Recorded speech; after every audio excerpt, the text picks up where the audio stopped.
Lamang na 2-1 ang San Miguel dito sa serye kontra sa TNT pagkatapos nilang talunin ito sa Game 3. Lumamang ng 17 nung first quarter ng San Miguel pero nahabol to ng tropa at lumamang pa nga ang TNT ng 11 points. Pero nagkahabol din ng San Miguel at syempre nakita ninyo yung ginawa ni CJ Perez nung huling segundo ng mga laro, yung kanyang 4-point shot at 3-point shot.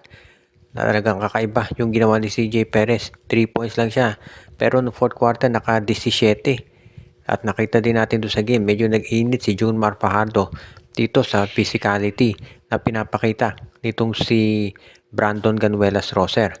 Well, expected naman talaga yan dahil finals. Kaya medyo physical talaga ang nagiging laro. At yan ang dahilan kung ba't maraming umaasa na magiging mas intense pa ito sa mga darating na mga susunod na games. Para dito sa San Miguel ang naging importante dito ay yung kanilang sabihin nating pinapakitang consistency. Partikular na itong si Don Troliano. Nakita natin mula Game 1, Game 2, Game 3 siya, isa siya sa pinaka-consistent talaga dito sa San Miguel Beermen. At yan ang dahilan kung bakit nga itong si Don Troliano, bakit masasabi natin kung sakasakali lang naman ang San Miguel ay mag-champion, isa to dito sa matatawag natin na leading candidate sa Finals MVP. Pero maaga pa para pag-usapan talaga yan. At sa tingin ko, itong SMB ang kailangan ng gawin sa susunod na game ay i-maintain nila yung kanilang ganong klaseng laro.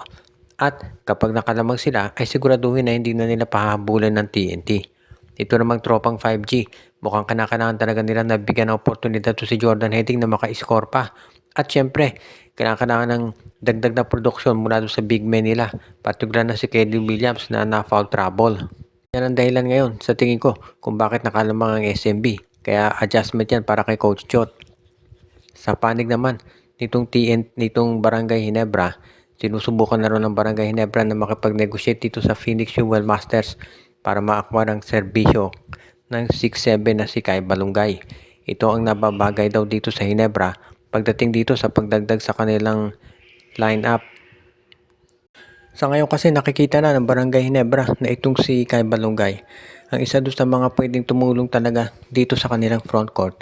At alam din nila na ito'y magiging syempre mataas ang asking price ng Phoenix pero willing naman daw itong si Coach Tim Cone na i-trade itong si Isaac Go para dito kay Kai.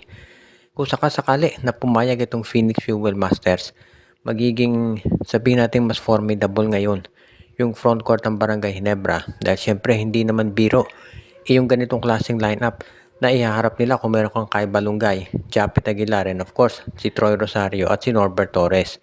Kaya nga talagang dito natin masasabi na itong si Coach Tim Cone, yung kanyang preparasyon para dito sa Commissioner's Cup ay magiging matindi. Hindi lang siya syempre aasa ngayon kay Justin Brownlee, kung hindi marami pa silang mga ibang players na pwedeng puntahan.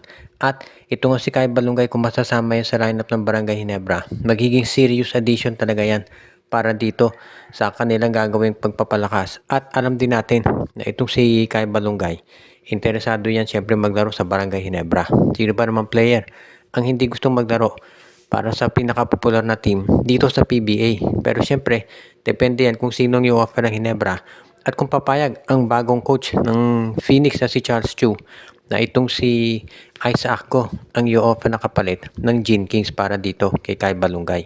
Kung sakasakali na pumayag itong si Charles Chu, magiging very interesting yung lineup ng Barangay Ginebra dito sa darating na Commissioner's Cup. Ang isa pa na team ngayon na gumagawa ng mga preparasyon ay itong Rain or Shine Elasto Painters.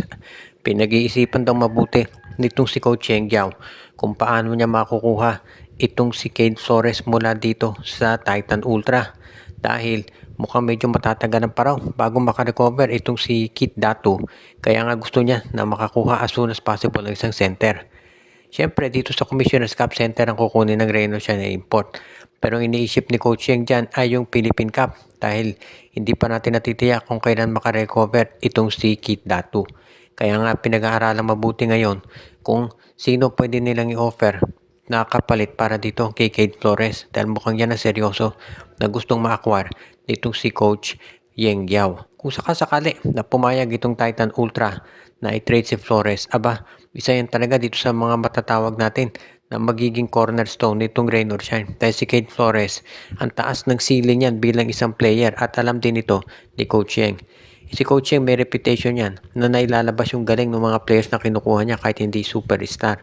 Kaya nga kung makukuha niya itong si Cade Flores, sigurado na mas gagaling at mas lalawak pa yung tulong na may bibigay nito dito sa rain or shine. At yan ang dahilan kung ba't naniniwala tayo na magiging isa na talaga dito sa kaabang-abang ng mga teams ngayon sa PBA itong rain or shine kapag nakuha nila si Cade Flores. Dahil magiging isa yan doon sa mga players talaga na magagamit nila yung lakas nito pagdating dito sa mga alam na nating pagbabago sa roster, doon sa 3-point shot, sa interior defense. Magaling yan si Cade Flores at yan talaga yung inaasahan natin na gagawa ng paraan para dito sa ROS. Ngayon, kung ito naman ay itutuloy talaga nitong si Coach Yeng Giao, makikita rin natin dito na magkakaroon ng dagdag na lakas yung front court nila. At ang susunod pa nating report ngayon, mukhang sa tingin ng karamihan itong TNT tropang 5G ay ready na kunin itong si Cedric Barefield. Sa tingin ko kung matatalo ang TNT dito sa lineup ng San Miguel, mukhang itong si Cedric Barefield lilipat na talaga dyan. At kinakailangan na kasi nila ng isa pang scorer dahil nakita naman natin na nahihirapan na talaga ang TNT na makipag match up dito sa San Miguel, particular na dito sa kanilang scoring. Kaya nga mukhang itong si Cedric Barefield ang nakikita nila na pwedeng maging solusyon. Dahil syempre kagagaling lang sa injury ni RR Pugoy, hindi pa consistent yung kanyang puntos. Kung nandyan si Barefield, lalakas na ang TNT. Kaya nga itong si Barefield daw ang gustong kunin ngayon ng tropa para maidagdag dito sa kanilang roster.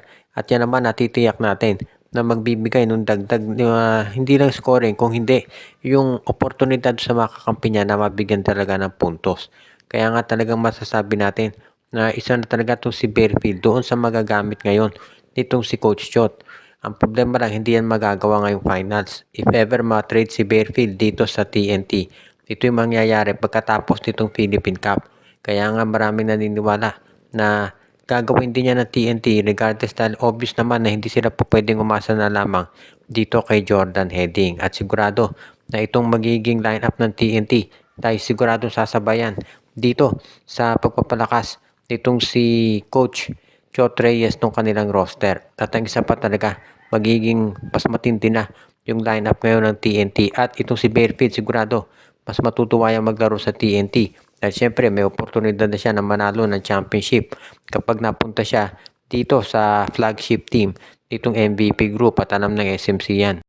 At bago tayo magtapos ay batiin natin yung ating mga taga-subaybay na sila Joshua Giray, Espejo at Rosales family, si Jonel Alagon, si Ireneo Salangsang, si Dexter Domer, si Katsakino Dokusin, si Mod de Guzman, si Edwin Carmona Jr., si Malyari Mascariñas, si Romeo Conchada, pinabati din natin si Anthony Alon at yung iba pa natin na mga regular na mga viewer.